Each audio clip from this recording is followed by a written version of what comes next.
Hello everyone, how are you all. कैसे हैं आप सब। चलिए आज हम मांग के सिद्धांत के बारे में कुछ सीखते हैं।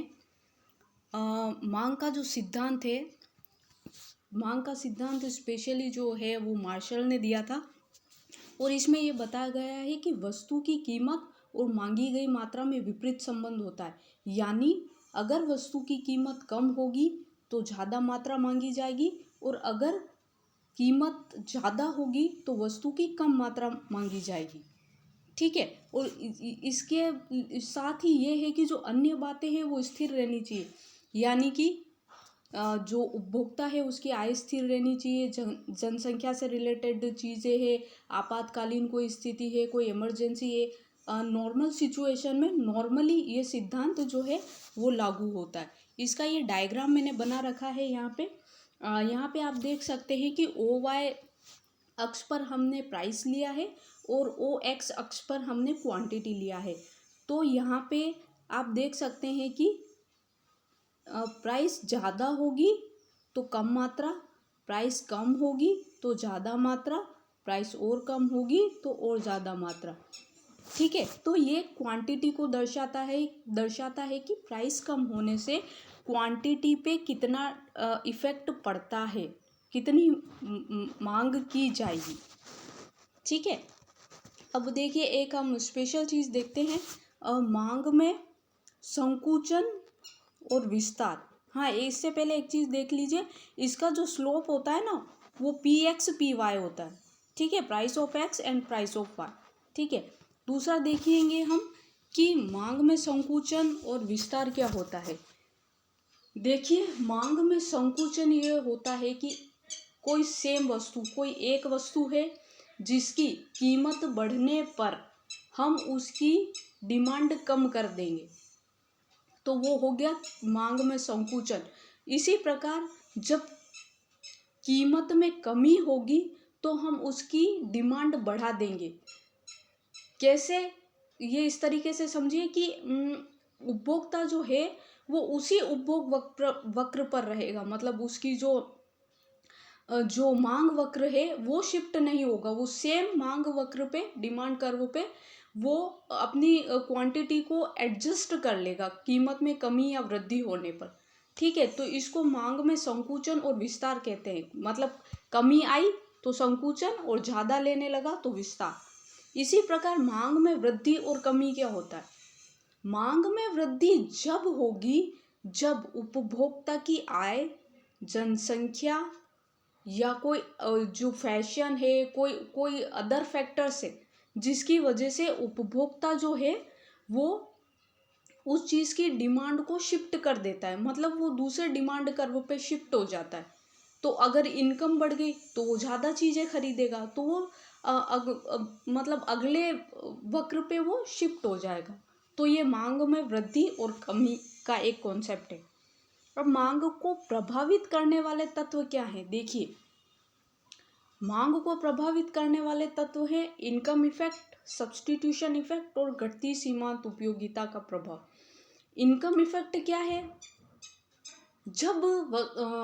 जब किसी जो कमोडिटी की जो प्राइस जो है वो घटती है तो कंज्यूमर की रियल इनकम बढ़ जाती है। जैसे मान लीजिए आपके पास 10 रुपये है, 10 रुपये में एक क्वांटिटी आपको पहले मिल रही थी एक कमोडिटी की। ठीक है। अब उसकी प्राइस 5 रुपये हो गई, तो अब उसी 10 रुपये में आप उसी कमोडिटी की 2 क्वांटिटी खरीद सकते हैं। यानी आपकी रियल इनकम है जो उसमें बढ़ गई। ठीक है। प्रतिस्थापन प्रभाव क्या है। प्रतिस्थापन प्रभाव ये है कि अगर टी और कॉफ़ी है, मान लीजिए मुझे टी पसंद है, टी की प्राइस बढ़ गई अगर, तो मैं कॉफ़ी पे शिफ्ट हो जाऊंगी, और कॉफ़ी की प्राइस अगर बढ़ गई तो मैं टी पे शिफ्ट हो जाऊंगी अगर मैं कॉफ़ी पीती हूँ। तो इस तरीके से ये एक दूसरे को, इनकी मांग प्रभावित करती है। घटती सीमांत उपयोगिता का प्रभाव भी होता है इसमें। जैसे जैसे वस्तु की ज़्यादा उपयोग किया जाता है तो उसकी जो सीमांत उपयोगिता है वो घटती जाती है। अब मांग के नियम के कुछ अपवाद हैं, इनमें से डायरेक्ट क्वेश्चन एग्जाम में आता है। कि गिफिन गुड, सॉरी ये टिफिन गुड हो गया, इसमें इसको थोड़ा करेक्शन कर लीजिए, ये गिफिन गुड्स है। गिफिन गुड्स वो गुड्स होती है जो चीपेस्ट गुड्स होती है, जिनकी प्राइस कम होने पे डिमांड कम होती है और प्राइस बढ़ने से कंज्यूमर इसकी डिमांड और ज़्यादा बढ़ाता है। ठीक है। स्नोब इफेक्ट होता है। स्नोब इफेक्ट ये होता है कि कोई चीज़ रेयर है, रेयर टू रेयर, मतलब कोई चीज़ इतनी रेयर है कि वो हमारी हमको वो पसंद है और उसके लिए हमें वो चाहिए क्योंकि वो किसी के पास नहीं है। ठीक है। बैंड वैगन इफेक्ट ये है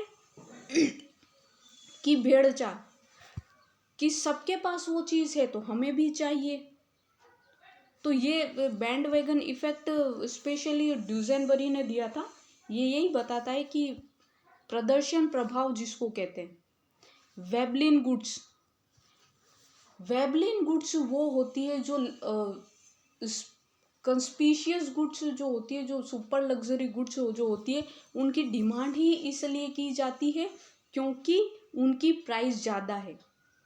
मान लीजिए कोई रेंज रोवर खरीदना चाहता है, कोई सेलिब्रिटी, तो वो क्यों खरीदना चाहता है? क्योंकि उसकी प्राइस ज़्यादा है, हर कोई उसको अफोर्ड नहीं कर सकता, तो वो उसकी लग्जरी डिमांड हो गई।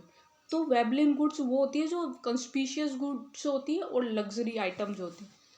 वो प्राइस इंक्रीजिंग इन फ्यूचर, अगर हमें ये पता चल जाए कि किसी कमोडिटी की प्राइस जो है वो फ्यूचर में इंक्रीज होने वाली है, तो आज की डेट में बढ़ी हुई प्राइस पर भी हम वो कमोडिटी को खरीद के स्टॉक कर लेंगे।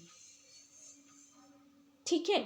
तो ये होता है प्राइस इंक्रीजिंग इन फ्यूचर का वो, जिससे कि हमें लगता है कि शायद हो सकता है प्राइस इसकी बढ़ जाए तो हम पहले ही खरीद के रख सकते हैं, हालांकि अभी भी उसकी प्राइस ज़्यादा है। तो ये कुछ मांग नियम के अपवाद हैं।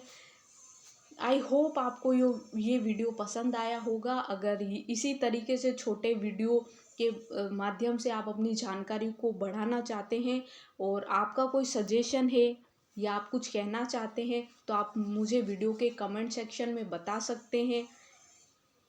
अगर आपको वीडियो पसंद आया है तो चैनल को सब्सक्राइब कर लीजिए, लाइक कर दीजिए, शेयर कर दीजिए। Thank you so much. मिलते हैं अगले वीडियो में।